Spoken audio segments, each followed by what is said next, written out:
So last time we learned about moment of inertia and learned some formulas for moments of inertia of various objects.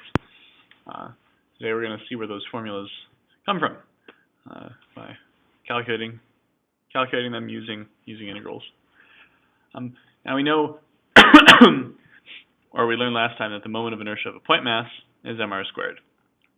Okay. So if you have an object that is rotating, well, it's a collection of a bunch of little point masses. And if we make our point masses are infinitesimally small, because that's what a point is, and we have a whole bunch of them, so we know that an infinitesimally small mass, how we write that in calculus notation is dm. And so if we make this m dm, and we want to add up an infinite number of them, well, that's the definition of an integral. So moment of inertia, in fact, is integral of dm times r squared. And usually we write that like so. The r does not become a dr because we're taking an infinitesimally small mass, but that the location of that mass still has a finite distance when you measure it from a given axis of rotation. And for our purposes, we're only going to deal with objects that have uniformly distributed mass. So we won't deal with objects that have varying density in this course. So we can use these things that we used when we were doing center of mass back in the first semester. It doesn't matter whether you use these variables or something else, because they're just placeholders. They're going to go away. But the Greek letter rho is used for density generally, and that's mass over volume. And therefore we could write our dm as rho times dv. Alpha is what we use for mass per area, and dm is therefore alpha times dA, which, remember, depending on which direction we're making slices, we could take our infinitesimally small bit of area to be a little vertical slice, in which case that would be have an area of dx times y, or an infinitesimally small horizontal slice, in which case that would be this little rectangle would have an area dy times x. And a linear density, we use the Greek letter lambda, mass per length. And then we can say dm is lambda dx. That should be familiar from last semester. Yeah. So we'll dive right into it. Derive a moment of inertia of a rod of mass m in length L around an axis through the center, perpendicular to the rod. So we've got a rod, and then an axis through its center. So that's where this is going to be our axis of rotation, the y-axis. And then, just for simplicity's sake, we'll set our origin to be at that center. Sorry, I was a little off the screen there.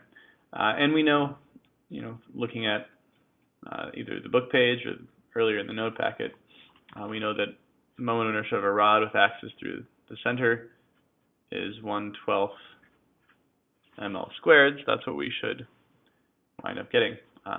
And I guess technically here I should say of a uniform rod. I didn't state that in the problem when I should have, but we are only dealing with uniform objects in this course.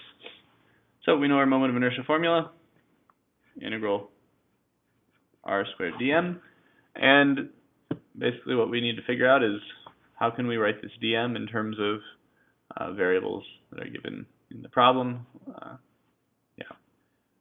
So since the rod is a one-dimensional object, we can say dm is equal to lambda dx, and that lambda we know is mass over length. And we know it's dx because that's the direction our rod is going, so a little bit of mass is just a linear density times a little bit of length. And since our axis of rotation is the y-axis as I've drawn it, then the r, the position of any little bit of mass, is going to be just its x coordinate. So then r squared becomes x squared, dm becomes m over L dx, and the bounds on our integration are, we want to run through the whole length of the rod, so we start from here and go to here. This is at an x-coordinate of negative L over 2. This is at an x-coordinate of positive L over 2. And then we just go ahead and do calculus. Mass and length are constants, so we can pull them out.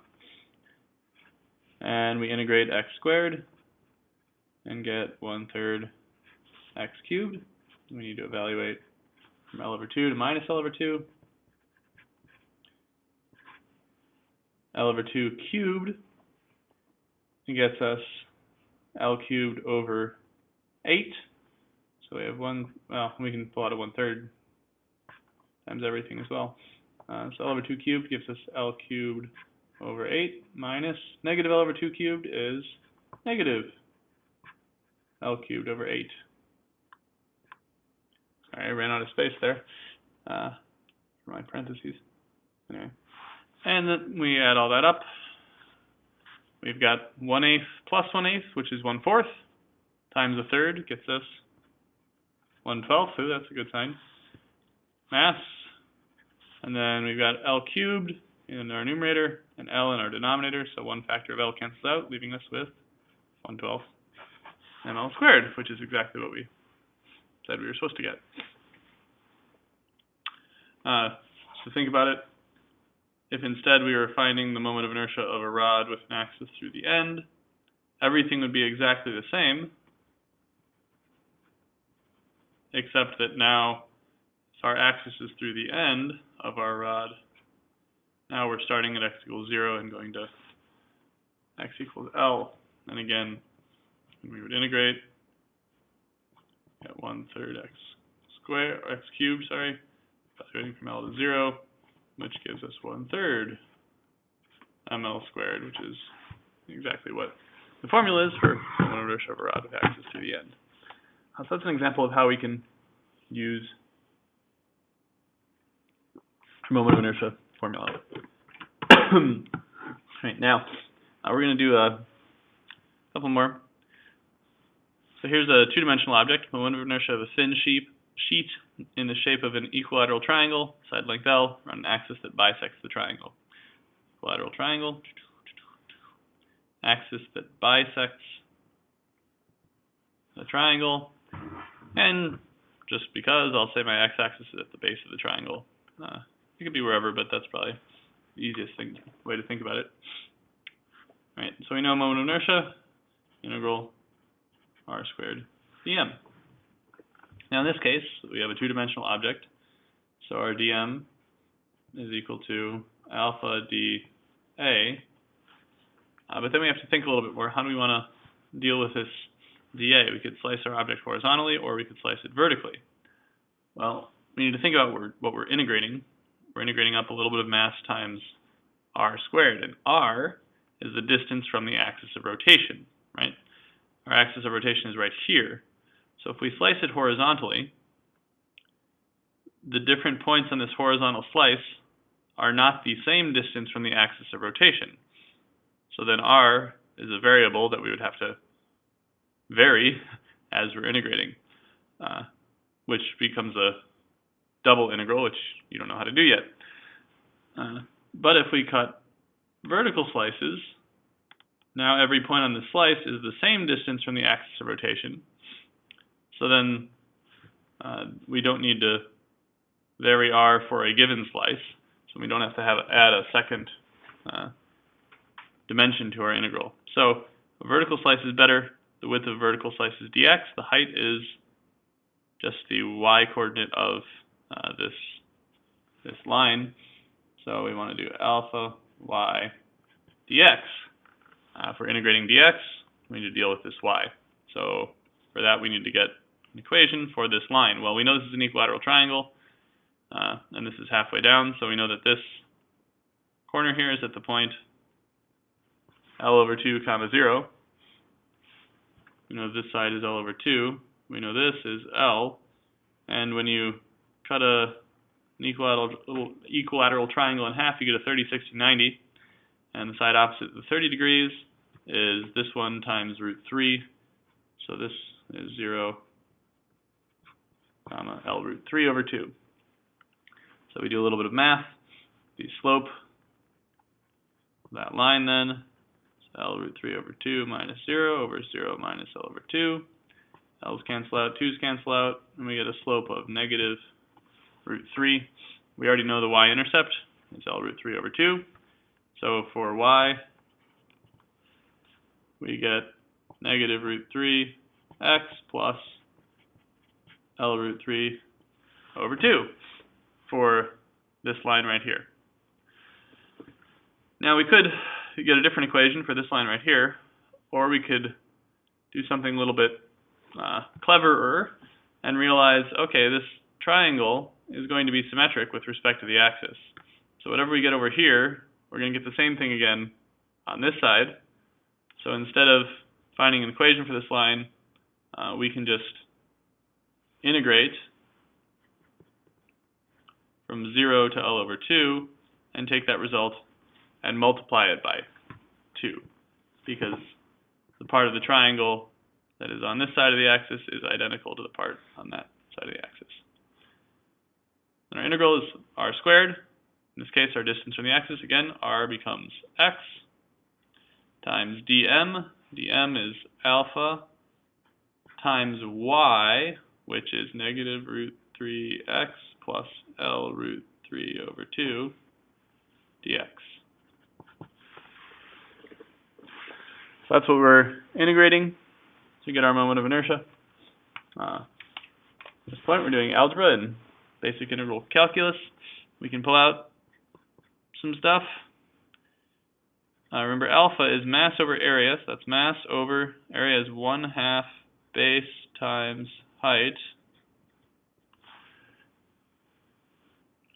We can pull out a root 3 and then distribute what we've got on the inside, x squared times this. We pulled out a root 3, so that becomes negative x cubed, plus, again, pulled out a root 3, gives us L over 2 x squared dx. There's this nice root 3 that cancels out. We've got 2 1/2 in the denominator, which become 2 2's in the numerator, times a third 2, gives us 8m over L squared outside of everything. And we go ahead and integrate. Negative x cubed gives us negative x to the 4th over 4 when we integrate, plus L over 2 integral of x squared is 1/3 x cubed. And we're evaluating from L over 2 to 0. If we plug in 0, we get 0, so we can just ignore that one. And we plug in L over 2 to the 4th power. 2 to the 4th is 16, times 4 is 64. So we get negative L to the 4th over 64, plus L over 2 cubed. 2 cubed is 8, times 3 is 24, times 2 is 48. L cubed times L is L to the 4th. And I don't feel like making common denominators between 48 and 64, so I'm going to go ahead and use my calculator. Negative 1 over 64 plus 1 over 48 times 8 gets me 1 over 24. And then we have L to the 4th in the numerator, L squared in the denominator, so it becomes L squared.